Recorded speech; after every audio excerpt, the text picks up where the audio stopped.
नमस्कार, आप देख रहे हैं प्रदेश का सबसे भरोसेमंद news channel India news Uttar Pradesh Uttarakhand और बड़ी बहस के साथ मैं हूं आपके साथ आयुष चित्राणी। कृषि कानून के खिलाफ पिछले 2 महीने से आंदोलन कर रहे किसानों ने आज दिल्ली की सीमाओं के आसपास ट्रैक्टर रैली निकाली और इस दौरान कई जगहों पर पुलिस और किसानों के बीच में भिड़ंत हुई है। पुलिस की ओर से आंसू गैस के गोले छोड़े गए हैं। पुलिस को चकमा देते हुए किसान लाल किले तक पहुंच गए। अब हर साल 15 अगस्त को जिस लाल किले पर आजादी का जश्न मनाया जाता है, इस साल 26 जनवरी को वहां पर किसान काबिज हो गए। दिल्ली में दाखिल हुए किसानों का एक बड़ा जत्था लाल किले पर पहुंच गया। हल्ला गुल्ला और हंगामे और भारी गहमा गहमत के बीच एक युवक दौड़ता हुआ आगे बढ़ा और उस पोल पर चढ़कर झंडा बांध आया जहां प्रधानमंत्री हर साल स्वतंत्रता दिवस के दिन ध्वजारोहण करते हैं। घंटों तक ये उपद्रव चलता रहा और इसके बाद किसान नेताओं ने अपील की, सुरक्षा बलों ने बल का प्रयोग किया, तब जाकर प्रदर्शनकारियों को प्राचीर से हटाया जा सका। लेकिन उन्हें लाल किले से हटाने के लिए पुलिस को लाठीचार्ज तक करना पड़ा। तो दिल्ली में हुई हिंसा के बाद गृह मंत्रालय ने भी इस पर सख्त रुख अपनाया। दिल्ली में 15 कंपनियां अर्धसैनिक बलों की अब तैनात कर दी गई हैं। इसके साथ ही दिल्ली पुलिस कमिश्नर ने पुलिस को सख्ती से निपटने के आदेश दे दिए हैं। दिल्ली में हुई हिंसा का किसान संगठनों ने भी विरोध किया है, लेकिन एक बड़ा सवाल इसके साथ ये उठता है कि आखिर वो कौन लोग थे जिन्होंने दिल्ली को हाईजैक करने की कोशिश की है और गणतंत्र दिवस के इस पावन पर्व को बदनाम किया है।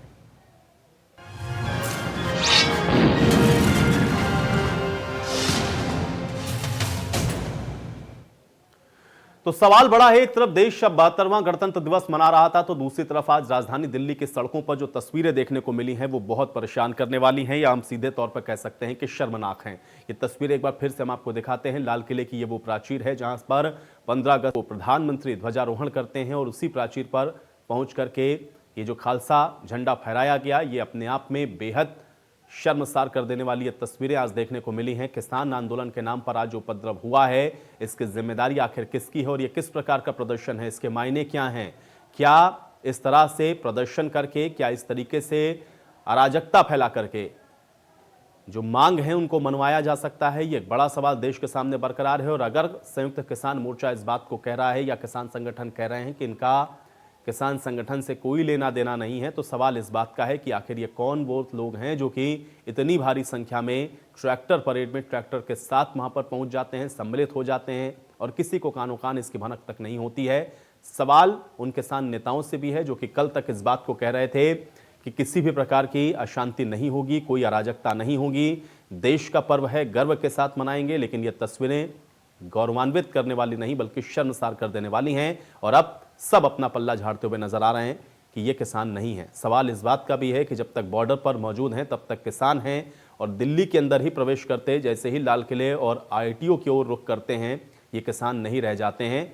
ये बात इसलिए भी कह रहे हैं क्योंकि किसान संगठन ये कह रहे हैं कि ये जो घटनाक्रम हुआ है इससे किसानों का कोई लेना देना नहीं है, ये किसान नहीं हो सकते हैं। तो सवाल यह है कि अगर ये किसान नहीं हो सकते हैं तो फिर ये कौन है? ये कौन निर्धारित करेगा कि वहां पर मौजूद लाखों की संख्या के बीच में कौन असल किसान है और कौन अराजक तत्व है? और अगर आमंत्रण देकर के, निमंत्रण देकर के, आह्वान करके किसानों को बुलाया जा रहा है तो फिर उनकी जिम्मेदारी भी उन किसान नेताओं को लेनी होगी कि आखिर उनके बीच में इस तरीके की अराजकता और अशांति न फैले। सवाल इस बात का भी है कि जब 2 से ढाई घंटे तक दिल्ली के अंदर यह पूरा तांडव हुआ है तब वो तमाम किसान नेता कहां थे? क्यों नहीं रोक पाए और क्यों नहीं इनको काबू में कर पाए? ये भी अपने आप में एक बड़ा सवाल है। और आखिर आंदोलन की आड़ में यह हिंसा क्यों हो रही है? हिंसा करने वाले कौन लोग हैं? इसकी जिम्मेदारी कौन लेगा? और आज जिस तरह की स्थितियां बनी, क्या ये एक सोची समझी साजिश थी? ये भी एक बड़ा सवाल है।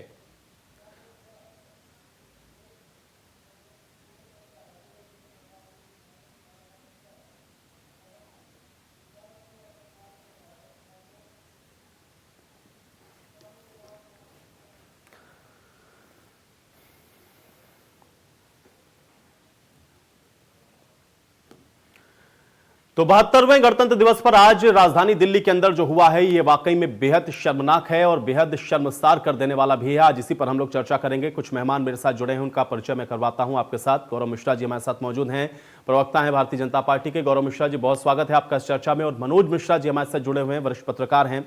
मनोज मिश्रा जी, आपका भी इस चर्चा में बहुत स्वागत है। इसके अलावा राम प्रताप सिंह जी भी हमारे साथ जुड़ चुके हैं, प्रवक्ता हैं समाजवादी पार्टी के। राम प्रताप सिंह जी, आपका भी इस चर्चा में बहुत स्वागत है। और कुछ देर बाद आलोक वर्मा जी भी हमारे साथ जुड़ेंगे, प्रवक्ता भारतीय किसान यूनियन के। लेकिन चर्चा की शुरुआत में करता हूं गौरव मिश्रा जी, आज आपके साथ आज जो कुछ राजधानी दिल्ली की सड़कों पर हुआ है, इसके मायने क्या समझे जाएं? और अभी भी कहा यह जा रहा है कि एक सोची समझी साजिश के तहत आंदोलन को बदनाम करने की रणनीति है। गौरव मिश्रा जी, आपका पहला रिएक्शन चाहूंगा।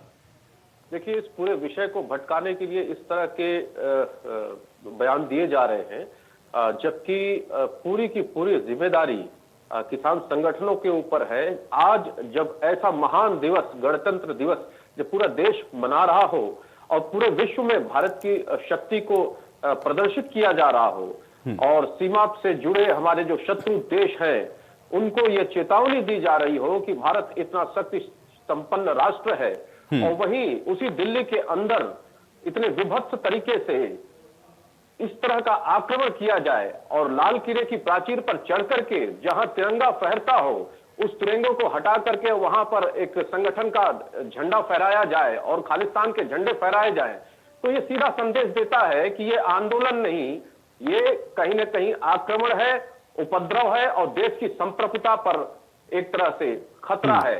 ये ठीक वही बात है जिस तरह से कैप्टन अमरिंदर सिंह जी ने माननीय अमित शाह जी से मुलाकात करते हुए ये चेतावनी दी थी कि कहीं न कहीं संप्रभुता पर खतरा आ जाएगा, तो उनकी कही हुई बात आज सच साबित होती है। और जिस तरीके से इस आंदोलन को बढ़ाया जा रहा है शाहीन बाग मॉडल की तरह, आज उसी की परिणति देखने में आई। आज पूरा देश शर्मसार है, दुखी है। नहीं, लेकिन गौरव जी, अभी भी तमाम किसान संगठन से और किसान नेताओं से जो बातचीत हो रही है वो एक बार इस बात को एक सुर में कह रहे हैं। एक तो एक तरफ तो वो ये कहते हैं कि इनका इनसे कोई लेना देना नहीं है, ये कौन अराजक तत्व हैं, कहां से एंटर किए हैं, ये सरकार को देखना चाहिए। सवाल वो इस बात को लेकर के उठा रहे हैं कि ये जानबूझ करके, क्योंकि पहले दिन से बदनाम करने की कोशिश है, इस आंदोलन को तोड़ने की कोशिश है, इसलिए सोची समझी रणनीति के तहत ऐसा किया जा रहा है। कौन लोग हैं? संगठन के नेता राकेश टिकैत बक्कल खींचने की बात कर रहे थे और सरकार की किसी भी कही हुई बात को मानने के लिए किसान संगठनों के नेता तैयार नहीं थे, तो क्या इसको झुटलाया जा सकता है क्या?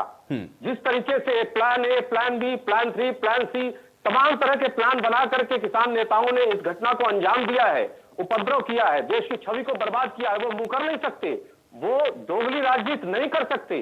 और ये पब्लिक डोमेन में है, कानून अपना काम करेगा, कानून से वो बच नहीं सकते हैं, कानून के सामने उनको जाना ही पड़ेगा, क्योंकि आंदोलन प्रायोजित करने का काम वो कर रहे हैं। और गणतंत्र दिवस के दिन अगर रैली का आयोजन कर रहे हैं, ट्रैक्टर रैली का आयोजन कर रहे हैं और एक लोकतंत्र की मर्यादा को रखने के लिए किसानों के संगठनों को बल्कि सरकार सहयोग भी कर रही है कि आप निकाल सकते हैं, आपका रूट ये है, उस रूट को चेंज करके पूरे दिल्ली पर आक्रमण करने का काम, बंधक बनाने का काम, पुलिस के ऊपर हमला करने का काम किया जा रहा है, हाथ में तलवार लहरा करके इस तरह से आतंक फैलाने का काम किया जा रहा है, तो कहीं न कहीं इस जिम्मेदारी से वो भाग नहीं सकते, मुकर नहीं सकते और दोगली जुबान नहीं बोल सकते हैं, क्योंकि अब ये उनका असली चेहरा, असली चरित्र बाहर आ चुका है। आयुष जी, मनोज मिश्रा जी, एक वरिष्ठ पत्रकार होने के नाते आज के इस गणतंत्र दिवस को आप कैसे देखेंगे? एक तरफ तो जय जवान जय किसान की बात हो रही थी, किसान नेता ये भी कह रहे थे कि ऐतिहासिक होगा। क्या वाकई में ऐतिहासिक हो गया मनोज मिश्रा जी ये गणतंत्र दिवस?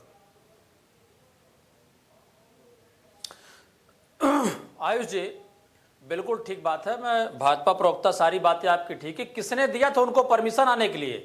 और आपके इनपुट नहीं थे उस बात के? जब 35-36 बिंदुओं पे सहमति बनी, पुलिस ने एडवाइजरी जारी की, किसान संगठन के नेताओं ने एडवाइजरी जारी की, उसके बाद देखिए आयुष जी, ये आंदोलन चूंकि काफी दिनों से चल रहा था और इस गणतंत्र दिवस को, जो कि हमारा राष्ट्रीय पर्व है, पूरा देश क्या पूरा विश्व देखता है और शांति सद्भाव के साथ में झलकियां निकाली जाती हैं जितने राज्यों से लेकर के उपलब्धियों को है, वहां पर रैली निकालने की परमिशन जिस भी वजह से दी। और सुबह 8 बजे जब बैरिकेडिंग तोड़ करके रूट डाइवर्ट करके घुसने का प्रयास कर रहे थे, तब क्यों नहीं रोका गया? देखिए, बहुत ही शर्मनाक हुआ है। चलिए मनोज जी, मैं आपको रोक रहा हूं। नरेश टिकैत जी इस बीच हमारे साथ जुड़ रहे हैं। नरेश टिकैत जी, आपका बहुत स्वागत है इस चर्चा में। नरेश टिकैत जी, आज जो कुछ हुआ गणतंत्र दिवस पर, सबसे पहले मैं आपका इसके ऊपर रिएक्शन चाहूंगा। इसको किस प्रकार से देखा जाए और ये किस प्रकार का प्रदर्शन था आज? नहीं, प्रदर्शन तो ठीक था, पर ये इस तरह के हमें भी उम्मीद नहीं थी, इस तरह का ही हो गया मामला। कहीं ना कहीं पुलिस की भी लापरवाही रही, इस तरह से लाल किले पे भी जाना, वो होना, तो ये चीज समझ में नहीं आ रहा क्या मामला, किस तरह से इन्हें, किसकी चाल है या किसने वहां भेजी है। इतने बैरिकेडिंग तोड़ गए, वहां से गए। लेकिन पुलिस नरेश को जी तो इसकी कहीं से जिम्मेदारी कौन लेगा? क्योंकि आप लोग तो कल तक कह रहे थे कि सब किसान एकदम शांतिपूर्वक प्रदर्शन करेगा, ऐतिहासिक होगा, लेकिन कोई तो जिम्मेदारी इसकी लेगा ना। सिर्फ जिम्मेदारी एक क्या तो पुलिस बताओ, की हम है? हम किसान अगर बैरिकेड हम तो तोड़ता हुआ शांति चला से गया रह रहे थे। तो ये आप लोगों की बात को भी नहीं सुन रहे थे, क्यों हुआ ऐसा? नहीं, एक तो बताओ, कई लाख के आदमी है, तो मैं एक के आदमी कहाँ जा, तो ये तो जिम्मेदारी उनकी भी तो है भाई। इस तरह की बात, इस तरह का माहौल पैदा करा, सारी बात है। हम तो शर्मिंदगी ठा रहे, ऐसी बात हमारा 60-62 दिन हो गया आंदोलन चल रहा है, कहीं भी कोई किसी किस्म की कोई हिंसा नहीं है। हम भी कभी हिंसा में विश्वास नहीं रखते।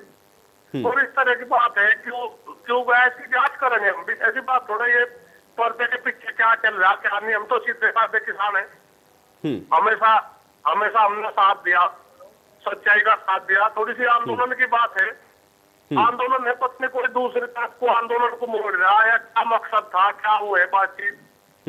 थोड़ी लाल किले पे झंडा कोई वो करा, तो इतनी सुरक्षा व्यवस्था में इतनी सेंध लगाई किसी ने, तो इस पर सारी जांच चाहो नहीं। तो लेकिन ये इस चीज को मानते हैं कि आप नरेश टिकैत जी आज जो गए वहां पर, क्या ये किसान थे? नहीं, हम वहां नहीं गए, हम तो दूसरे उस पर थे। हम तो जो आगे रूट थे, जो आगे रूट से रास्ता, हमने तो हमारी तो व्यवस्था वहीं से मारण की थी। यहाँ इस उस पर थोड़ा सा गाजियाबाद साइड में, वो कौन सा बॉर्डर बोल रहे हैं उसे, गाजीपुर बॉर्डर, उसमें वहां भी ट्रैक्टर में पंचर कर दिए, वो हो गया कितना। तो अब तो उसमें ही, उसी व्यवस्था में ही लोगों को समझाने बुझाने तो उसमें रहे वहां पर। तो हमें तो बाद में पता लगा एक बार वहां से। ठीक है, लेकिन नरेश जी, चूंकि अब संयुक्त किसान मोर्चा के अंदर आप लोगों की भी जिम्मेदारी है, आप लोगों ने तो कह दिया कि इनका किसानों से कोई लेना देना नहीं है, जवाबदेही तय कौन करेगा, कौन लेगा जिम्मेदारी? आज दिल्ली के अंदर जो कुछ हुआ है, ये तो देश की छवि को सीधे तौर पर दागदार करने वाली स्थितियां बनी, कौन जिम्मेदारी लेगा इसकी? आंदोलन में है तो जिम्मेदारी तो अभी लेना, जिम्मेदारी की कहीं है, बाकी तो थोड़ा पे चढ़वा देंगे। तो आप मानते हैं कि इन लोगों को पहचानने में चूक हो गई? कुछ ऐसे तत्व आप लोगों के बीच में घुसे जो कि आंदोलन को खराब करना चाह रहे थे और आप लोग पहचान नहीं पाए? नरेश टिकैत जी, नहीं, एक तो बताओ, वहां तक मतलब कितनी बार तोड़ के गए, तो दिल्ली पुलिस की भी जिम्मेदारी थी। तो ऐसे ताक तो निमटने का भी तो था मामला। एक ऊपर कूद का थोड़े चले गए तो भी सड़क हुए होंगे। गौरव मिश्रा जी, ठीक है, भारतीय जनता पार्टी के प्रवक्ता हैं हमारे साथ, मैं उनसे जवाब ले लेता हूं। गौरव मिश्रा जी, कैसे एक के बाद एक बैरिकेडिंग को तोड़ते हुए आगे बढ़ते हुए चले गए? ये भी सवाल है। लाल किला जहां पर चाक चौबंद सुरक्षा व्यवस्था रहती है, खासतौर से ऐसे अवसर पर जो कि राष्ट्र की अस्मिता के प्रतीक होते हैं, ऐसे अवसर पर अगर कैसे वहां पर सुरक्षा व्यवस्था को तोड़ते हुए, धता बताते हुए प्राचीर तक पहुंच करके झंडा फहरा दें, तो सवाल तो प्रशासन के ऊपर भी उठेगा कि कैसे नहीं रोक पाए। देखिए नरेश जी, चित्त भी इनकी, पट भी इनकी, दोनों तरफ से ये बात कर रहे हैं, हर परिस्थिति में बचने की बात कर रहे हैं। बचा नहीं जा सकता है। देखिए जिस तरीके से एक साजिश जो अब उभर करके आ रही है, जिससे लग रहा है कि दिल्ली को जलियांवाला बाग बनाने की एक पूरी योजना थी, और ये लोग ऐसा चाहते थे कि पुलिस रिटेलिएट करे, और पुलिस जिस तरीके से तो गौरव मिश्रा जी, ये सवाल तो आपसे भी पूछा जाएगा ना, आपका इंटेलिजेंस और आपका इनपुट क्या कर रहा था? आपको ये पता है कि पाकिस्तान से इतने ट्विटर हैंडल एक्टिव हो गए, आपको ये पता है कि वहां पर कुछ लोग ऐसे हैं जो कि देश विरोधी गतिविधियों में लगे हैं, आपका इनपुट और इंटेलिजेंस क्या कर रहा था? ये तो आपको पता होना चाहिए था ना। और जो रूट आपने बनाया, जो 37 शर्तों के साथ आपने एनओसी दी, आईटीओ क्रॉस करते हुए लाल किले तक पहुंच जाते हैं और आपकी पुलिस कुछ नहीं कर पाती है। केंद्र के ही अधीन है दिल्ली के अंदर पुलिस। ट्रैक्टरों से जिस तरीके से बैरिकेड्स को उड़ाया गया है, वो वीडियो में साफ देखा जा सकता है। किस तरीके से रूट को डाइवर्ट करके तलवार लहराते हुए प्रवेश किया गया है, वो साफ देखा जा सकता है। ये इनको क्या तैयारी थी गौरव मिश्रा जी? यही तो मैं पूछ रहा हूं ना गौरव मिश्रा जी, क्या तैयारी थी जब आपको ये इनपुट्स थे, जब आप ये जान रहे थे और कि इस आंदोलन के अंदर कुछ ऐसा हो सकता है, तो आप लोग क्या कर रहे थे? क्या तैयारी नहीं थी दिल्ली पुलिस की? तैयारी नहीं थी आपकी? तैयारी जब आपको पता है कि ट्रैक्टर आ रहे हैं, ट्रैक्टर पे सवार होकर किसान आ रहे हैं, और ये जानकारी भी बार बार आ रही थी कि बैरिकेड्स को भी तोड़ सकते हैं, तो उसकी तैयारी क्या थी आप लोगों की गौरव मिश्रा जी? ऐसे तो कल को कोई भी आकर के दिल्ली के ऊपर कब्जा कर लेगा। लेकिन जिस तरीके से इन लोगों ने नियमों को, कानूनों को, जो इन लोगों ने वादा किया था, उसकी खिलाफी की है। कहीं न कहीं ये सरकार के साथ, कानून के साथ भी इन लोगों ने धोखा किया है। सरकार की कोई जिम्मेदारी नहीं, देना ही पड़ेगा। और ये कहना कि गौरव मिश्र किसानों जी, के रूप में कोई और लोग गौरव हैं, मिश्र आज जी, तक सरकार दिल्ली की में कोई मुख्यमंत्री जिम्मेदारी नहीं। गौरव मिश्र जी, सरकार की कोई जिम्मेदारी नहीं आज जो अराजक स्थिति बनी, सिर्फ जिम्मेदारी किसान की और किसान नेताओं की। ने बिल्कुल जिस तरीके से किसान, जिस तरीके से शाहीन बाग का आंदोलन चलाया जा रहा था सड़कों पर, ठीक है, पूरे लोकतांत्रिक चलिए, नियमों को धक्का बताते हुए, ठीक है, इसी तरीके से इन लोगों ने जिम्मेदारी तो तय होगी गौरव मिश्रा जी, और तय होनी चाहिए, और सामूहिक जिम्मेदारी है, दोनों तरफ से होनी चाहिए। राम प्रताप सिंह जी हमारे साथ जुड़े हुए हैं, प्रवक्ता समाजवादी पार्टी। राम प्रताप सिंह जी कुछ कहना चाह रहे हैं। राम प्रताप सिंह जी। धन्यवाद आयुष जी। आज जो हुआ, हमें we have to look at the larger question कि आज ये सिचुएशन क्यों बनी ऐसी, क्यों 1 लाख किसान जो है ट्रैक्टर लेके दिल्ली में आना चाहते हैं। ये 30-32 साल बाद ये इस तरह का किसान आंदोलन हम दोबारा देख रहे हैं, तो क्या कारण आज ऐसे बन गए हैं और इसके लिए कौन जिम्मेदार है? ये किसान जो है 2 महीने से बॉर्डर पे बैठे हुए हैं, 11-12 बार सरकार से बात करने को, लेकिन क्यों ना सरकार जो है कोई फैसला नहीं निकाल पा रही है? क्यों सरकार जो है इनकी समस्याओं का समाधान नहीं कर पा रही है? और ये छोटी मोटी बात नहीं है। 50% पॉपुलेशन भारत की किसान से, एग्रीकल्चर से किसी ना किसी तरीके से जुड़ी हुई है, तो ये पूरे आधे देश का मामला है और इसको सरकार जो है इतना हल्के में ले रही है कि सब, और उनको जो है डिफरेंट कॉन्स्पिरेसी थ्योरीज में कहा कि कभी उनको खालिस्तानी कहा जा रहा है, कभी उनको टेररिस्ट कहा जा रहा है। ये किसान है, ये कोई राजनीतिक या पॉलिटिशियन नहीं है जिनको कि आप जो भी कह के आगे निकल जाएं गौरव मिश्रा जी। तो ये स्थिति को डील करना है, अगर सरकार सिंसियरली इसको डील करना चाहती है तो उनको किसानों की बात सुननी पड़ेगी। उनको जो ट्रस्ट डेफिसिट आज किसानों के दिमागों में और दिल में पैदा हो गया है सरकार के प्रति, उसको खत्म करना होगा। अपना नरेंद्र तोमर जी ने जो एक बात कही थी कि गवर्नमेंट हैज नो ईगो, तो government should drop its ego and talk to the farmers. लेकिन राम प्रताप जी, मुझे ये बताइए कि हर चीज को बताने का, हर चीज को कहने का एक तरीका है। क्या आप इसको जायज ठहरा रहे हैं कि आज जो कुछ हुआ है, देखिए, आप उसके पास्ट में जाते हुए इसको जायज ठहरा देंगे कि क्योंकि सरकार बात नहीं सुन रही थी इसलिए किसानों को ये हक मिल जाता है कि वो लाल किले तक पहुंचे और वहां जाकर के किसी दूसरे पंथ का झंडा फहरा दें, तिरंगे को अपमान कर दें, वो भी गणतंत्र दिवस के दिन? नहीं, देखिए सुनिए, और तंत्र के ऊपर गण हावी हो जाए, फिर कैसा गणतंत्र है ये? 1 लाख किसान आए दिल्ली के अंदर, बाय एंड लार्ज जो है सब कुछ शांतिप्रिय ढंग से हुआ। अब उसमें कौन अराजक तत्व आके ये कर रहे हैं, इस तरह के जब आंदोलन होते हैं तो उसमें पता नहीं कौन लोग इसका फायदा उठाना चाहते हैं, ये हमने बहुत बार देखा है। तो इसलिए ये किसानों के ऊपर ब्लेम डालना ये गलत है। ये तो हमारी खुफिया एजेंसी और हमारी पुलिस का काम है पता करना कि भाई ये आंदोलन में कौन है। किसान नेता कैसे आइडेंटिफाई करेंगे 1 लाख लोगों में कि कौन तो उनके साथ है, कौन किसान है, कौन नहीं है? ये तो पुलिस और एडमिनिस्ट्रेशन का काम। और वही अगर एडमिनिस्ट्रेशन और पुलिस करेगी तो कहेंगे कि किसानों को परेशान कर रहे हैं, किसानों को प्रताड़ित कर रहे हैं, किसानों को अंदर जाने नहीं दे रहे हैं, बैरिकेड लगा दे रहे हैं, उनकी चेकिंग कर रहे हैं। क्या ये हिंदुस्तान के नागरिक नहीं है? भाई चेकिंग करेंगे तभी तो पता चलेगा ना। सवाल तो इस बात का है कि हर विषय पर राजनीति है इस देश के अंदर। सुरक्षा का जब प्रश्न हो तब भी राजनीति है, तब भी उस पर राजनीति होती है। ये तमाम विपक्षी पार्टियां तब खड़ी हो जाएंगी कि ये किसानों को ऐसे चेक कर रहे हैं जैसे मानो ये आतंकवादी हो। अब कौन तय करेगा इस चीज को? सब पार्टियां जिम्मेदार हैं, सभी लोग सामूहिक रूप से जिम्मेदार हैं, क्योंकि सुरक्षा के नाम पर इस देश के अंदर जो होता है वो बहुत निंदनीय है और उस पर राजनीति भी होती है। मनोज मिश्रा जी, जवाबदेही कौन तय करेगा? ये तो कह दिया कि दिल्ली पुलिस की जिम्मेदारी ज्यादा थी, किसी ने कह दिया किसान की जिम्मेदारी ज्यादा थी। असल जवाबदेही मनोज मिश्रा जी कौन तय करेगा? कल को राष्ट्रपति भवन पर भी कब्जा करेंगे। आयुष जी मैं चाहूंगा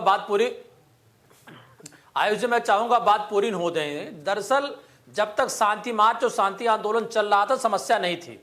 पुलिस को पूरी जानकारी क्यों नहीं थी कि रूट पर ये लोग काम नहीं करेंगे? इतनी बड़ी भीड़ थी और वो रैली थी सरकार के बिल का अगेंस्ट। और आज गणतंत्र दिवस था, 72वां, और पूरा देश नहीं बल्कि एक इमेज होती जो बाहर जाती है। किसानों ने इसका फायदा उठाया, मैं सीधी बात कहूंगा, और गलत हुआ। देखिए, जिस केंद्रीय सुरक्षा एजेंसी को आप अभी शाम को अलर्ट कर रहे हैं, आपने सुबह 8 बजे बैरिकेडिंग के बाद बैकअप क्यों नहीं लिया? सारी जिम्मेदारी पुलिस। देखिए आयुष जी, जब तक ये घटनाएं नहीं हो रही थी, पुलिस को अपना प्लान 1 और B तैयार रखना चाहिए था, बैकअप लेके चलना चाहिए था। और किसने कहा परमिशन दीजिए? जब आज तक आप उनकी बात नहीं माने 62 दिन से, तो 26 जनवरी की बात मानने की क्या जरूरत थी? देखिए, मैं दोनों बात कहूंगा, किसान वहां तक गए, ये तो करिए कि इतनी बड़ी भीड़, कोई बहुत बड़ा दुर्घटना नहीं हुई। नहीं, जिस तरीके से लाल किले में गए थे, वहां आपका संसद है, राष्ट्रपति भवन है, बहुत सारी चीजें हैं। और इसको अगर मूव करते पुलिस ने एक तरफ जहां डिसीजन में उनका कि गलत आकलन रहा, फेलुअर रहे, अभी आपने कहा 300 उनके पास ईमेल या बाकी चीजों का इनपुट था पाकिस्तान से, तो देखिए हुआ क्या है कुल मिलाकर के, कोई माने या नहीं माने, किसानों ने अपनी मंसूबा पूरा किया, नेता जिम्मेदारी ले नहीं ले, लेकिन जिम्मेदारी दोनों तरफ की है। पुलिस अपने को कामयाब नहीं कर सकी, अपनी सुरक्षा व्यवस्था में फेल हो गई, उनको वहां नहीं जाने देना चाहिए था। जब रूट डाइवर्ट हुआ आयुष जी, तो पुलिस को भी अपना मापदंड बताना चाहिए था। और किसान अध्यक्ष जितने भी बोल रहे हैं ना, ऐसा नहीं है 2, 4, 10, 15 व्यक्ति उदंड हो सकते हैं, बड़ा मॉब थोड़ी होता है जिसको आपने एक लंबे समय से तैयार किया है। हजारों हजार ट्रैक्टर, लाखों लाख पब्लिक, हाथ डंडे लाठी हथियार फरसा लेकर के, आप सोचिए करना क्या चाहते थे वो। कल शाम तक हम सारे लोग चर्चा कर रहे थे, शांति मार्च करेंगे, शांति से जाएंगे, अपनी बात कहेंगे, देश में संदेश जाएगा, लेकिन आज जो घटना हुई है बहुत शर्मनाक हुई है, और जिम्मेदारी दोनों लोगों की है, किसान आंदोलन से जुड़े नेताओं की भी है और पुलिस की भी है। गौरव मिश्रा जी, जवाबदेही दोनों की है बराबर से।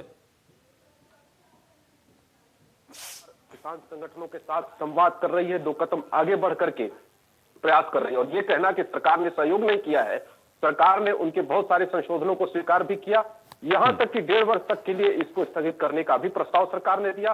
तो सरकार जितना अधिकतम लोच दिखा सकती है संगठनों के साथ, किसान संगठनों के साथ, वो दिखाने का प्रयास किया है सरकार ने, और वो पब्लिक डोमेन में कुछ छुपाया हुआ नहीं है। लेकिन जिस तरीके से हिंसा पर आमादा किसान संगठनों ने गणतंत्र दिवस को चुना, और गौरव मिश्रा जी, सुरक्षा का मतलब क्या होता है? सुरक्षा व्यवस्था का और तैयारियों का मतलब क्या होता है? प्लान ए होता है, प्लान बी होता है, प्लान सी होता है, इनपुट एजेंसियों के इनपुट का मतलब क्या होता है? तो तैयारियां कहां थी आपकी? मेरी बात सुन लीजिए पूरी। आज तो लाल किले तक पहुंचे हैं, राष्ट्रपति भवन भी पहुंच जाते, तब भी आप हाथ में हाथ धरे बैठे रहते, कहते कि नहीं किसान संगठन इसकी जिम्मेदारी ले लें जाकर के। दिल्ली के अंदर सुरक्षा की जिम्मेदारी किसकी है गौरव मिश्रा जी? देखिए, बिल्कुल सभी सुरक्षा की जिम्मेदारियां सरकार की हैं, और सरकार मानिए उस चीज को, स्वीकार करिए कि आपकी पुलिस सही तरीके से काम नहीं कर पाई, जो कि गृह मंत्रालय के अधीन आती है, आश्वासन दिया था, वो नहीं कर पाई सही तरीके से काम, तभी लाल किले तक पहुंच गए। जिस प्राचीर पे 15 अगस्त को तिरंगा फहराया जाता है, वहां पर झंडा फहरा दिया जा करके। ये आप मानिए इस बात को गौरव मिश्र जी। गौरव मिश्र जी, आप मानिए कि आप किसानों के आगे आप नतमस्तक हो गए, आप मानिए कि आप नहीं कर पाए, नहीं रोक पाए। देखिए, अगर इस तरह का उपद्रव ना हो, अगर हिंसा ना हो, तो किसान विजयी हो, स्वागत है उसका, कोई दिक्कत नहीं है, किसान भी हमारे ही है। लेकिन अगर वो गणतंत्र दिवस के दिन देश की छवि को बर्बाद करना चाहते हैं, दिल्ली को बंधक बनाना चाहते हैं, और गौरव मिश्रा जी, इससे कौन इनकार कर रहा है? आज हम लोग चर्चा करने के लिए इसीलिए यहां पर बैठे हैं कि ऐसा कैसे हुआ, लेकिन जिम्मेदारी तो इसमें प्रशासन भी लेगा ना अपनी। गौरव मिश्रा जी, तैयारियां नहीं कर पाए, आप नहीं रोक पाए, स्वीकार करिए इसको, आप स्वीकार करिए कि आप नहीं रोक पाए। रूट तय करेंगे हम, इस रूट। गौरव मिश्र जी, आप स्वीकार करिए। गौरव मिश्र जी, गौरव मिश्र जी, स्वीकार करिए ना इस बात को। स्वीकार करने में क्या गुरेज है आपको? नहीं, बैकअप प्लान होता है ना? नहीं, अगर बैकअप प्लान में अगर पुलिस रिटेलिएट करती तो आप क्या करते?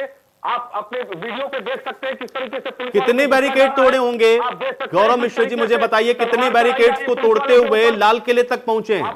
कितने बैरिकेड्स को तोड़ा है? कितने लेयर की सुरक्षा व्यवस्था आपकी तोड़ी है? और लाल किले से कितना दूर रह जाता है? नहीं, ये पुलिस की देन है कि आज ये रुका हुआ है हिंसा। आज पुलिस ने कंट्रोल किया, सिर्फ 10 मिनट 15 मिनट के अंदर में पूरी स्थिति को अपने काबू कर लिया। ये पुलिस की ही सराहना करनी चाहिए, और जिस तरीके से रिस्ट्रेन किया है पुलिस ने, उसकी सराहना करनी चाहिए। ये तैयारी नहीं होती तो ये संभव नहीं हो सकता, तब स्थितियां और भी बिगड़ जाती, तब तो सिविलियंस के ऊपर भी ये अटैक करते। आयुष जी, मेरा सवाल था गौरव जी से। जी मनोज जी।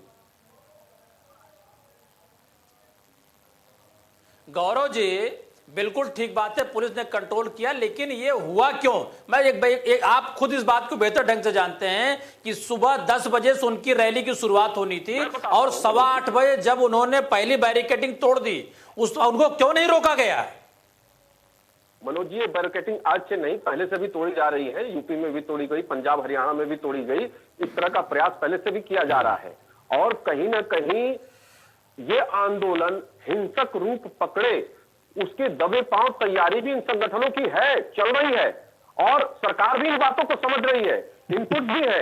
सरकार की तो जब तैयारी गौरव भी मिश्र है, जी आप इसकी जान रहे हैं तैयारी कि भी इसको इसी हिंसक प्रकार से करने है। की कोशिश थी, तो आपने उनको परमिशन इसी क्यों प्रकार दी? की तैयारी भी है। गौरव मिश्र लेकिन जी जब अभी भी तो किसान इस इनके बात को कह रहा है ना कि लोकतांत्रिक- तीनों बिल को वापस ले लीजिए। मेरी बात सुन लीजिए। गौरव मिश्र जी, मेरी किसान बात कह सुन रहा है ना लीजिए। कि तीनों बिल को वापस ले लीजिए। आपने वापस तो उनके नहीं लिया। लोकतांत्रिक अधिकारों का हनन न हो। आपने वापस तो नहीं लिया ना बिल। लोकतांत्रिक अधिकारों का ये भी हनन तो अपना न हक हो, ही ये मांग रहे हैं ना सरकार वहां चाहती बैठ है। करके कि आप बिल वापस ले लीजिए। आप कहते हैं कि आप बाहर करिए, आपको जो भी करना है, आपको दिल्ली में प्रवेश की अनुमति हम नहीं देंगे। बिल में कमी तो गणतंत्र दिवस के दिन नहीं देंगे, सुरक्षा की वजह से नहीं देंगे। और अगर परमिशन दे रहे हैं तो आपके पास व्यवस्था होनी चाहिए थी गौरव मिश्र जी। भाई ये कहकर आप नहीं बच सकते हैं कि किसान नेता इसकी जिम्मेदारी लेंगे। इसकी जिम्मेदारी सरकार को भी, प्रशासन को भी लेनी होगी। अगर आप परमिशन दे रहे हैं तो जिम्मेदारी आप भी लेंगे। कानून से बढ़कर के हो जाएंगे। लोकतांत्रिक तरीके से चुनी हुई सरकार को लोकतंत्र के पॉकेट मार अपने पॉकेट में रखना चाहेंगे, तो ये कैसे संभव है? वही तो किसान संगठन कह रहे हैं गौरव मिश्र जी कि जानबूझ करके बदनाम करने की कोशिश के तहत, साजिश के तहत आप लोगों ने एक्सेस दिया उनको। आप लोगों ने रोका ही नहीं उनको सही तरीके से। और आप चाहते थे कि ये आंदोलन इस स्वरूप में पहुंच जाए ताकि आप लोगों को मौका मिले ये कहने का कि इसके अंदर अराजक तत्व हैं। अब इसका क्या जवाब देंगे गौरव मिश्र जी? सरकार तो लोकतांत्रिक अधिकारों का उनके स्वागत कर रही थी। वो लोकतांत्रिक तरीके से विरोध करे, आंदोलन करे, उसका छूट है। हर नागरिक को छूट है, हर संगठन को छूट है। लेकिन इसकी छूट नहीं है कि लाल किले के गुंबद पे खड़े होकर के तिरंगे को उतार दिया जाए और वहां अपना झंडा गौरव मिश्र जी फहरा तो दिया ना भाई तिरंगे को। तिरंगे ठीक है, जहां पे तिरंगा फहराया जाता है वहां दूसरा झंडा फहरा दिया। तो फहरा तो दिया वहां पर। कैसे फहरा दिया? फहरा तो दिया ना, कैसे फहरा दिया? जिनका चेहरा कैसे फहरा दिया? जिनका गौरव मिश्र जी, कल को तिरंगा उतार कर दूसरा झंडा फहरा देंगे तब भी आप कहेंगे कि किसान संगठन जिम्मेदारी लेंगे। हमारी पुलिस तो खैर रोक ही रही थी। पूरा देश देख रहा है गौरव कि मिश्र किस तरीके जी, से किसानों के चेहरे के गौरव मिश्र नाम जी, के आगे गौरव मिश्र जी, कल को तिरंगा उतार कर दूसरा झंडा फहरा देंगे तब भी आप कहेंगे कि हाँ ठीक है, किसान नेता जिम्मेदारी लें इसकी। हम तो उनके लोकतांत्रिक अधिकारों का सम्मान कर रहे थे। किसान नेताओं का असली चेहरा और चरित्र उजागर हो गया ना। कल हम कहते हैं कि ये लोग यही है तो आप स्वीकार नहीं करते, क्योंकि मीडिया पे ऐसा डिजाइन करने का प्रयास करते कि अरे किसानों का अधिकार हनन किया जा रहा है, उनके लोकतांत्रिक अधिकार छीने जा रहे हैं। लेकिन आज जब किया है तो आज कहना आपको भी पड़ेगा कि उन्होंने गलत कृत्य किया है और इसके लिए उनको दंडित होना चाहिए। गौरव मिश्र जी, ये तो आप लोगों को तय करना है ना भाई, आपकी एजेंसियां तय करेंगी। बताइए कि कौन गलत है, कौन सही है, जिम्मेदारी कौन लेगा। लेकिन सुरक्षा व्यवस्था की जब बात आएगी तो जो सत्ता में बैठे हुए हैं, जिनके हाथ में सुरक्षा है, जिम्मेदारी उनको ही लेनी होगी। देखिए, कानून का उल्लंघन करने वाला, अगर कुछ भी कानून व्यवस्था बिगड़ती है तो वो जिम्मेदारी गौरव जी आपको लेनी पड़ेगी। आप उससे बच नहीं सकते हैं। राम प्रताप सिंह जी, आप क्या कहना चाह रहे हैं? मैं गौरव मिश्रा जी से ये पूछना चाहूंगा कि चलिए आज का आंदोलन हुआ, कुछ अराजकता तो उसमें आए, वो निंदनीय है, लेकिन अब इसके आगे सरकार के पास क्या ब्लूप्रिंट है? इस समस्या तो है, सुप्रीम कोर्ट ने भी माना और एक तरीके से इस पे स्टे दे दिया कि जब तक जो है कमेटी डिसाइड नहीं करेगी, रिकमेंडेशन नहीं आएंगी, तब तक ये बिल इंप्लीमेंट नहीं होंगे। गवर्नमेंट ने भी माना, कहा हम 18 महीने तक इन बिल्स को इंप्लीमेंट नहीं करेंगे, डिफर करेंगे। तो अपनी कमी जब मान रहे हैं, गवर्नमेंट मान रही है, सुप्रीम कोर्ट उनको इंस्ट्रक्शन दे रही है, तो व्हाट इज अब आगे का क्या प्लान है? क्या चाहते हैं आप लोग कि ये आंदोलन इसी तरह चलता रहे, अराजक तत्व के हाथों में चला जाए और जो सही में जो किसान वहाँ आंदोलन पे हैं वो पीछे हट जाएं, जलियांवाला बाग जैसे कांड हो? क्या चाहते हैं आप लोग? कोई सोल्यूशन चाहते हैं? इस पे सरकार को जवाब देना पड़ेगा। गौरव मिश्र जी, जवाब दीजिए, आगे क्या है अब? देखिए, इस उपद्रव और इस हिंसा का ये अर्थ नहीं है कि तीनों कानून वापस हो जाएंगे। वो तात्कालिक प्रभाव से स्थगित है और किसान संगठनों को उन कानूनों में कमी क्या है उसकी समीक्षा करनी पड़ेगी। सुप्रीम कोर्ट ने जो समिति बनाई है, उस समिति के सामने अपने पक्ष को भी रखना पड़ेगा, सरकार के सामने भी अपने पक्ष को रखना पड़ेगा। लेकिन अगर ये कमी बताने में असमर्थ हो जाते हैं, कभी नहीं निकाल पाते हैं, तो फिर इन्हें शांति से बैठना पड़ेगा, उन कानूनों को स्वीकार करना पड़ेगा। और सिर्फ पंजाब और चंद क्षेत्र के किसान ही देश के किसानों का प्रतिनिधित्व नहीं करते। देश के किसानों में ऐसा कोई विलन नहीं है, देश के अन्य भाग में ऐसी कोई बात नहीं है। देश के कमजोर और गरीब किसानों को इन कानूनों की आवश्यकता है। ये कानून उनको शक्तियां प्रदान कर रहे हैं, उनको खुला बाजार प्रदान कर रहे हैं, उनके उपज का बेहतर मूल्य मिल सके, अधिक से अधिक मूल्य मिल सके, उसके रास्ते खोल रहे हैं, उसके दरवाजे खोल रहे हैं। तो क्यों इन रास्तों को बंद किया जा रहा है? इसका भी तो जवाब देना पड़ेगा उन्हें। तो जब इन कमियों को मनोज मिश्र जी, सुप्रीम कोर्ट की बात को नहीं मानेंगे, उसकी बनाई हुई कमेटी के सामने नहीं जाएंगे, सरकार जो प्रस्ताव देगी वो मंजूर नहीं। किसान ये कह रहे हैं कि जब तक आंदोलन वापस नहीं, घर वापसी नहीं। लेकिन उन सब के बीच में आज की ये तस्वीरें भी हमारे सामने हैं। ये निर्धारित कैसे होगा कि कौन किसान है उसके उस संगठन के बीच में? और क्या किसान नेता ये कहकर के बच सकते हैं कि इनसे हमारा कोई लेना देना नहीं, या सरकार ये कहकर के कि हम तो यही कर सकते थे, अगर हम रिटेलिएट करते तो हम पर ही आरोप लगते कि हम किसानों पे लाठियां चला रहे हैं, हम किसानों पर गोलियां चला रहे हैं? हल क्या होगा फिर इसका, मनोज जी? नहीं आयुष जी दरअसल सुप्रीम कोर्ट में जो समिति का निर्धारण किया उसमें चयन किए हुए लोगों पर ही किसान नेताओं के या किसान के प्रतिनिधित्व करने वालों पर भरोसा नहीं, इसका मतलब वो उसको डिनाई कर रहे हैं। 11 बैठकों के बाद भी नतीजा कुछ नहीं निकला और वो आज 26 जनवरी गणतंत्र पर उन्होंने क्या किया हमने आपने देखा हुआ है। रही बात चीजों को लेने की और चीजों से भागने की, तो ये जरूर कहेंगे कि और जो ये बात बार बार कही जा रही है कुछ अराजक तत्व थे, मैं इस बात को नहीं मानता हूं।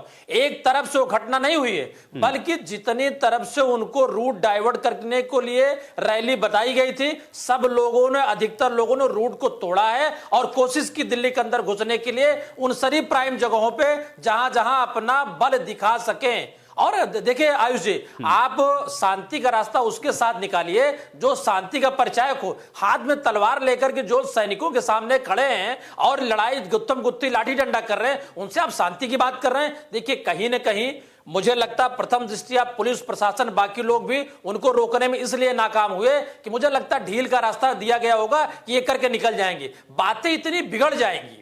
चूंकि मैं परिपक्वता के बाद मैं बार बार इसलिए कह रहा हूं कि जो 62 दिन आंदोलन परिपक्वता से कर सकता है, 11 बार सरकार के सामने टेबल पे बैठ सकता है, अपनी जिद पे अड़ा रह सकता है, वो क्या कर सकता है इसके बारे में जानने वाली कोई अपरिपक्वता की बात नहीं है। अब आप देखिए आज के आंदोलन से एक भी नेता नैतिक जिम्मेदारी लेने के बजाय 1 फरवरी की पैदल मार्च की बात उन्होंने शुरू कर दी।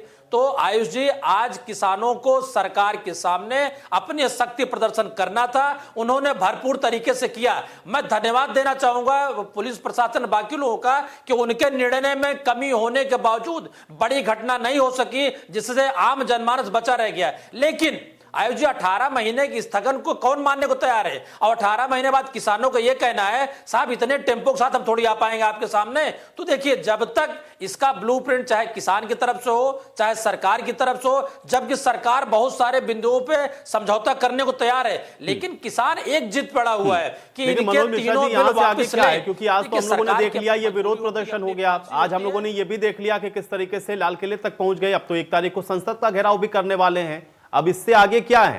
क्योंकि सरकार तो कह चुकी है कि हम मैक्सिमम जितना कर सकते थे, बेहतर जितना आपको हम दे सकते थे वो हमने आपको दे दिया, अब आपको विचार करना है। और किसान कह रहा है कि नहीं भाई, कानून वापस करने होंगे आपको, 1 तारीख को संसद का भी घेराव करेंगे। कैसे रोकेंगे ये? आयुष जी, आज के प्रदर्शन के बाद किसानों का जो आंदोलन था, जो शांति रूप से चल रहा था, राजनीतिकरण होते हुए भी नहीं हो पाया था, उसमें आज किसान नेता या किसान लोग बैकफुट पे चले गए, क्योंकि उनको हिंसा और ये नहीं करना चाहिए था। आप हमारे झंडे का अपमान करते हैं, झंडा उतार देते हैं, ये मामूली बात थोड़ी होती है। अब आपने संविधान का, कानून का उल्लंघन किया हुआ है और उन जगहों पर तोड़फोड़ करने की कोशिश की है जो जायज नहीं ठहराई जाएगी। सरकार का पक्ष आज भारी हुआ है, सरकार दोषारोपण करने में कामयाब होगी। पार्टी प्रवक्ता देखिए ना, आज किसान नेता कहां है? आज किसान नेता मैक्सिमम भाग रहे हैं क्योंकि कहीं ना कहीं गलतियां हुई हैं। तो कल की स्थितियां बदलेंगी। और देखिए, जो हम भी इस बात को मानते हैं कि सरकार डाउन होने की स्थिति में नहीं है और किसान अब कब तक रहते हैं, कब तक चलते हैं, कब तक विरोध करते हैं, क्योंकि आज के बाद अब शांति वाली बात खत्म हो जाएगी, भरोसे की बात खत्म होगी, पुलिस उन पर भरोसा नहीं करेगी, हो सकता है कि लाठी डंडी आगे भी चले। राम प्रताप सिंह जी, अगर इसी स्थिति बनी रही तो फिर हल की और आंदोलन को समाप्त करने की उम्मीद बनेगी कैसे? क्योंकि सरकार तो एकदम क्लियर है, किसान भी क्लियर है, लेकिन आज जो कुछ हुआ है उसके बाद आंदोलन पे तो इसका इम्पैक्ट पड़ेगा ना, राम प्रताप सिंह जी? जी, मुझे तो बड़ा सिचुएशन बड़ी गंभीर होती दिख रही है कि सरकार अपनी बात पे अड़ी हुई है, किसान के पास जो है वो मान रहे हैं कि सरकार जो भी कानून ला रही है वो उनके फेवर में नहीं है। और एक बात मैं करेक्ट करना चाहूंगा कि ये सिर्फ पंजाब, हरियाणा और उत्तर प्रदेश, पश्चिमी उत्तर प्रदेश तक सीमित नहीं है। आज जो है और भी देश में जगह बड़े बड़े रैलीज हुई, चाहे वो बैंगलोर हो, बॉम्बे हो, महाराष्ट्र में कई जगह, वेस्ट बंगाल में। तो ये आंदोलन धीरे धीरे बढ़ रहा है, पहली बात। और किसानों को ये अवेयरनेस आ रही है कि ये काले कानून उनके लिए जो है अच्छे नहीं है। तो अब ये जो एक जो डेडलॉक क्रिएट हो गया है, ये बहुत ही डेंजरस है और इसको रिजॉल्व करने के लिए जो सरकार होती है उसकी जिम्मेदारी सबसे ज्यादा होती है। तो they will have to rethink और किसानों के साथ बैठ के उनको जो ट्रस्ट डेफिसिट क्रिएट हो गया है उसको कम करना पड़ेगा। That is the only way forward, otherwise तो हम एक बहुत ही डेंजरस सिचुएशन की तरफ बढ़ते जा रहे हैं। गौरव मिश्र जी, आगे का ब्लूप्रिंट क्या है? निश्चित रूप से किसान संगठनों को सरकार के साथ संवाद करना पड़ेगा। सुप्रीम कोर्ट द्वारा बनाई कमेटी में अगर कोई उनको खामी नजर आती है तो उसमें भी अपना सुझाव देना पड़ेगा, और इन कानूनों में स्पेसिफिक क्या कमियां हैं उसको भी पब्लिक डोमेन में लाकर बताना पड़ेगा कि इसमें ये कमी है। ये नहीं चलेगा कि 90% एफसीआई का प्रोक्योरमेंट सिर्फ पंजाब से होता हो और सारा एमएसपी देश का आंसर। गौरव मिश्र जी, मैं ब्लूप्रिंट इसलिए पूछ रहा हूं कि ठीक है, अब आप समझाएंगे कैसे, वो आपकी बातचीत की टेबल पर कैसे आएंगे, या आप दोनों बैठ करके तय करें। लेकिन ब्लूप्रिंट मैंने इसलिए आपसे पूछा क्योंकि 1 तारीख को संसद के घेराव की भी बात है। आज जो स्थितियां बनी हैं उसके बाद आगे कैसे निपटेंगे, क्योंकि बैरिकेड्स तो उस दिन भी तोड़ेंगे अगर आप लगाएंगे तो। आज तो आप नहीं रोक पाए। नहीं, देखिए, आज किसान संगठनों के द्वारा जो आज ये घटना का अंजाम दिया गया है, इसकी पूरी जिम्मेदारी उन लोगों की है, और अब उनकी इंटीग्रिटी जो है, उनकी जो पारदर्शिता है वो समाप्त हो गई है। अब भरोसा नहीं किया जा सकता। हाँ, अब उनको अपना भरोसा कायम करने के लिए उनको उस मार्ग पे चलना पड़ेगा जो संविधान सम्मत हो, कानून सम्मत हो। जिद से काम नहीं चल सकता है। ये सरकार चुनी हुई सरकार है। चुनी हुई सरकार को लोकतांत्रिक तरीके से आप चुनौती दीजिए। आपको लगता है कि ये कानून काले कानून है तो आप सफेद कानून चुनाव लड़िए, जीतिए, वो पूर्ण बहुमत की सरकार बनाइए और कानून बनाइए और सफेद कानून बना लीजिए, कोई फर्क नहीं पड़ता। लेकिन इस तरीके से सड़कों पर देश की संसद को झुकाया नहीं जा सकता है। आपको प्रमाणित करना पड़ेगा कि आप क्यों झुकाना चाहते हैं। उससे तो आप पलायित हो जा रहे हैं, भाग रहे हैं उससे, क्योंकि आपको पता है कि कमी क्या है इसमें, उससे क्या नुकसान हो रहा है आपको ये पता है। और आप भोले भाले किसानों के चेहरे को आगे करके पूरे देश को बरगलाना चाहते हैं, कंफ्यूजन में डाल करके इस तरह के हिंसात्मक आंदोलन को अंजाम देना चाहते हैं। ऐसा नहीं चलेगा। इसके लिए आपको भी सही मार्ग अपनाना पड़ेगा और संविधान सम्मत कानून नहीं, मनोज मिश्र जी, गौरव मिश्र जी कह रहे हैं कि भाई अगर आपको काले कानून नहीं चाहिए, सफेद कानून बनाना है तो चुनावी प्रक्रिया में आकर के पूर्ण बहुमत की सरकार बना करके सफेद कानून बना ले। बार बार किसान संगठन यही तो कह रहे हैं ना कि हम तो 2024 तक भी यहां बैठने को तैयार हैं और बैठे रहेंगे। तो क्या हम मान के चले कि अब 2024 तक बैठेंगे किसान?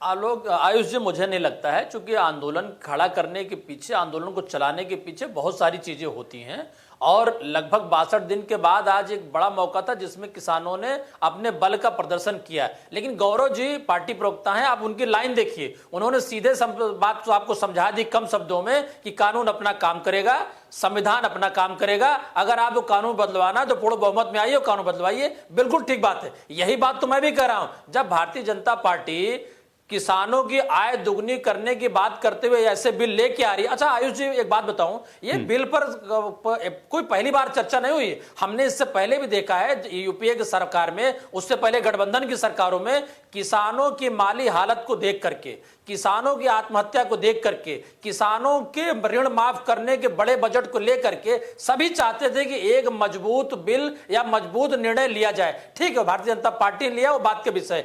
मैं ये कहना चाहता हूं कि बिल की खामियों को दूर करिए।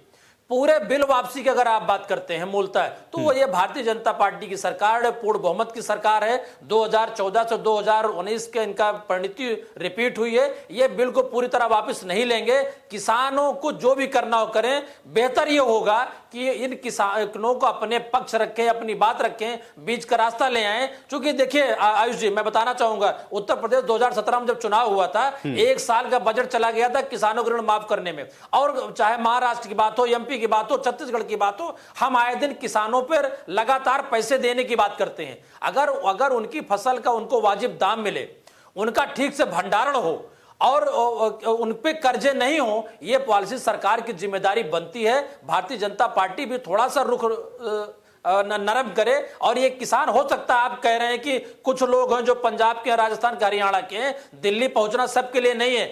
वो भी आप ही को अपनी सरकार मानते हैं। उन्होंने आपकी सरकार के बनाने में बहुत बड़ा योगदान दिया है। आप उसको समझिए और उसको लागू करिए। मुझे लगता है आयुष जी, लड़ाई से कोई हल नहीं होने वाला है। हाँ, आज के आंदोलन से किसान नेता और किसान का आंदोलन बैकफुट पे गया है। सरकार और कानून को मजबूती मिली। नहीं, लेकिन एक चीज मुझे और समझाइए मनोज मिश्र जी कि आपको लग रहा है कि सोची समझी रणनीति के तहत आज जो कुछ हुआ है वो हुआ है, या फिर हम ये मान के चलें कि ये सब होता गया, गो ऑन द फ्लो जिसको हम बोलते हैं, वो उस तरीके का हुआ कि एक बैरिकेड टूटते हैं, दूसरा तोड़ते हैं, डाइवर्ट होते हैं, आईटीओ पहुंचते हैं, लाल किला पहुंच जाते हैं, या ये पूरी सोची समझी रणनीति है? क्योंकि पत्थर भी हम लोगों ने देखे, तलवार भी हम लोगों ने देखी, डंडे भी मौजूद थे, ये सब कैसे हो गया? क्या सोची समझी रणनीति थी या फिर ऐसे ही होता चला गया? आयुष जी देखिए, हम नहीं, हम आपके चैनल व अन्य चैनलों पर कल परसों में इस बात को बिल्कुल कह चुके थे कि देखिए, झांकी निकालना एक अलग विषय होता है। जब सरकार के बिल के और सरकार की सोच के आप खिलाफ कोई रैली निकालते हैं तो उसमें आप सारी चीजें करने की कोशिश करेंगे। कुछ भी अनजाने में नहीं हुआ है, जो कुछ हुआ इसका ब्लूप्रिंट किसानों ने तैयार किया हुआ था। सरकार को उसको हनक और भनक नहीं लगी, इस बात को इनकार नहीं किया जा सकता है। सरकार या कहें या दिल्ली पुलिस कहें, इनके नेताओं के वादों पर उनको लगा कि ये अमल करेंगे, लेकिन ऐसा कुछ नहीं था। वो रास्ता ढूंढ रहे थे, वो चाह रहे थे कि हम जो बॉर्डर पे बैठे हुए हैं हमको एक बार मौका मिले और अपनी बात कहने का या हमारे आपके जरिए पहुंचाने का। आज का जो दिन उन्होंने चुना है, मैं कहूंगा हमारे आपके नजर से गलत है। झंडा उतारना, लाल किले तक जाना, और अगर आप किसान आंदोलन की तरफ देखिएगा तो उनकी बात की चर्चा पूरे देश में हो रही है, भले गलत हो रही है, लेकिन वो अपने मन से जो उनका इरादा था उसमें कामयाब हुए। लेकिन मैसेज तो मनोज जी गलत गया ना फिर, और आप खुद भी कह रहे हैं कि बैकफुट पर गए, तो अगर इसका फायदा नहीं मिल रहा है तो फिर ये आकलन तो किसान संगठन की तरफ से भी किया गया होगा ना कि फायदा मिलता है कि नुकसान मिलता है। और अगर नुकसान में जा रहे हैं तो फिर मुझे लगता है कि कोई किसान संगठन इसके लिए राजी नहीं होता। मनोज जी। आयुष जी मुझे नहीं, आयुष जी मुझे लगता आकलन तो किसी घटना दुर्घटना का आप बाद में करते हैं, पहले आप कर जाते हैं। 62 दिन के बैठने के बाद तो उन्होंने कहीं ना कहीं निर्णय लिया होगा। ये अलग बात हो गई कि उनके गलत हित में जा रहा है।